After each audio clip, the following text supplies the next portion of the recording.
My mother cleaned other people's houses for 41 years.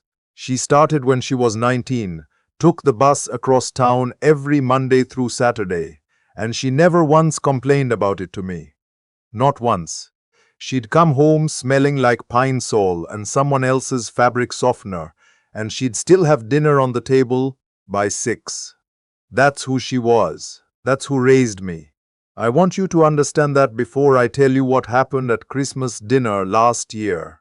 Because what my son-in-law's father said about her, what he actually said out loud at a table full of people, I need you to know exactly who he was talking about before you hear the words. My name is not important. People around here just call me Uncle Ray. I'm 63 years old. I retired 2 years ago after 35 years working as a plumber in Columbus, Ohio. Not a fancy job. Not a job that gets you invited to certain kinds of parties. But it's a job that put my daughter through Ohio State, paid off a modest house on Crescent Hill Drive, and kept my mother comfortable in her final years. I'm not ashamed of a single day of it. My daughter, Imani, is 31 now. Smart as a whip, always has been. She got her MBA, works in finance downtown. She married her husband, Garrett. No, wait, I already said I'd keep names simple. She married her husband about 2 years ago. He's a good man. I want to be clear about that from the start, because this story isn't about him. He loves Imani. He treats her right. He works as an architect, does well for himself. His father, though, his father is a man I'll call the professor, because that's what he is. A retired economics professor from a university up in Cleveland. Wrote books, got quoted in newspapers, drinks single malt scotch, and makes sure you notice the label. He's the kind of man who shakes your hand, and while he's doing it, looks just slightly past your shoulder, like he's checking to see if someone more interesting walked in behind you. The first time I met him, at the engagement dinner, he asked me what I did. I told him, plumber, retired. He said, and I remember this exactly. Oh, well, Columbus has always needed good tradespeople. The way he said tradespeople, like it was a word he'd had to look up. I let it go. People are who they are. I wasn't there to impress him. I was there for Imani. But Christmas was different. My daughter and her husband decided to host Christmas at their house in Dublin. That's a suburb outside Columbus. Nice neighborhood, newer construction. They had a beautiful home. Imani had decorated it herself. A real tree, white lights, garland over the fireplace. It looked like something out of a magazine. She worked hard on that. My mother was still with us then. She was 81, sharp-minded, but slower on her feet. She needed a cane. She had this way of sitting that made her look like she was presiding over things, even when she was just resting. Straight back, hands folded, head up. Dignity was just how she was built. I drove her to Dublin myself that morning. She wore her good navy dress and her pearl earrings. She told me on the drive over that she was proud of Imani. That girl got herself a real life, she said. I told her Imani got it from her. She waved me off like she always did when I said something she didn't want to receive. We got there around noon. Imani's husband's family arrived around 1. The professor, his wife, and their younger son, who was visiting from out of state. Nice enough kid, early 20s, didn't say much. The professor walked in like he was arriving at a conference. He surveyed the room. He greeted my mother with a smile that didn't reach his eyes and moved on quickly like he'd completed a task. For the first couple of hours, everything was fine. We had appetizers, the kids put on a Christmas movie in the other room, the women were in the kitchen, finishing things up. I was in the living room with the professor and his son. He spent most of that time talking about a consulting project he'd been brought onto, something about economic policy, some think tank in DC. I nodded, I listened. I'm not a man who needs to compete. Then we sat down to dinner. Imani had set a beautiful table. Good dishes, candles, cloth napkins. She'd done everything right.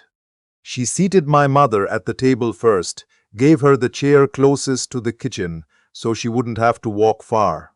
That put my mother near the head of the table to the right. The professor came in, looked at the seating, and paused. He looked at my mother's spot. Then he looked at the chair at the head of the table. Then he looked at his wife. Something passed between them, some private agreement that I recognized even if I couldn't name it yet. He pulled out the chair at the head of the table and sat down without asking, without a word. His wife sat to his left. Their son sat next to her. My mother was now not at the head of the table. She was beside it, near the kitchen. Like staff, I noticed. I said nothing yet. I sat down across from her and watched her face. My mother didn't react. She unfolded her napkin, set it in her lap, folded her hands. 81 years of practice, keeping her composure in rooms where she wasn't wanted. That alone nearly broke me. We started eating. Imani had cooked most of it herself.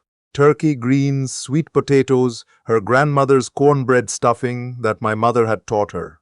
The professor ate and talked. He talked about Cleveland. He talked about a trip to Portugal he and his wife were planning. He asked his son about graduate school applications. He did not speak to my mother once. Then his wife leaned over to Imani and said something. I was at the other end of the table. I couldn't hear it, but I saw Imani's face change. Later, much later that night, Imani told me what was said. Her mother-in-law had whispered, "I don't mean anything by this, sweetheart, but does your grandmother need to be at the main table? We thought this was a family dinner. My mother is family." But I didn't know any of that yet. What I knew in that moment was what I saw with my own eyes. The professor pushing back his chair, standing up, picking up his glass of wine and walking toward my mother. I thought for 1 second he was going to speak to her. Finally, I thought maybe I'd misread him. He didn't speak to her. He reached across her, past her shoulder, to get the salt shaker that was sitting near her plate. He didn't say, "Excuse me." He didn't acknowledge her. He reached across an 81-year-old woman like she was furniture, took the salt, walked back to his seat. My mother looked at her plate. I put my fork down. I'm 63 years old. I have a temper that I've spent most of my adult life learning to manage. My mother used to tell me, "Raymond, a man who leads with his mouth loses before he starts." I heard her voice in my head right then. I breathed. I stood up slowly. I walked to my mother's end of the table. I pulled her chair out. "Come on, Mama," I said quietly. "Let's switch." She looked up at me. She understood immediately. She always did. She took my hand and I helped her up. I walked her to the chair the professor had claimed at the head of the table. The room went silent. "Excuse me," the professor said. His voice had that tone, the tone of a man who is not used to being interrupted in any space he considers his. "I'm sitting there. I know," I said. "My mother's going to sit there now." I helped her into the chair. She sat down, folded her hands on the table, and looked straight ahead. I pulled the chair from her old spot, the one by the kitchen, and set it next to her. That's where I sat. The professor stared at me. "I'm not sure what you think you're doing," he said. I looked at him. "I think I'm making sure my mother has a seat at the head of the table at my daughter's house, which I believe is where she belongs." His wife touched his arm. He shook her off. "This is highly inappropriate," he said. I said, "You reached across my mother to get the salt. You didn't say excuse me. You haven't spoken to her once tonight. She raised me. She helped raise the woman your son married." I'd say the inappropriateness started a little before now. My son-in-law. And I love this man. I really do. He put his fork down, pushed back his chair, stood up, and walked to where the professor was sitting. He put his hand on his father's shoulder. He said calmly, "Dad, let it go." The professor looked up at him. "Let it go," my son-in-law said again. Something in the room shifted. I could feel it. It was the sound of a man realizing his son wasn't going to follow him off the edge. The professor said nothing for a long moment. Then he picked up his napkin, set it on his plate, stood and walked out of the dining room. His wife followed him. Their younger son sat at the table for another few seconds, looking at his plate, then said quietly, almost to himself, "I'm sorry," and he meant it. I could tell he meant it. My daughter came around the table and hugged my mother from behind. My mother patted her hands. "Well," my mother said, in that dry, unflappable way she'd had her whole life. "The cornbread stuffing's getting cold." We laughed. We finished dinner.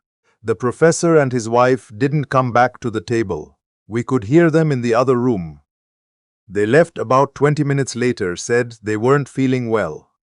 The younger son stayed. He ate 2 helpings of stuffing. When he was leaving, he shook my hand and said, "She seems like a remarkable woman, your mother." I told him she was. I told him she was the most remarkable person I'd ever known.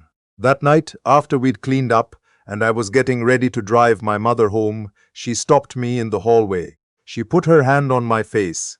She still did that, even now, even when I was 63 years old. And she said, "You didn't have to do that." I said, "Yes, I did, Mama." She looked at me for a long time.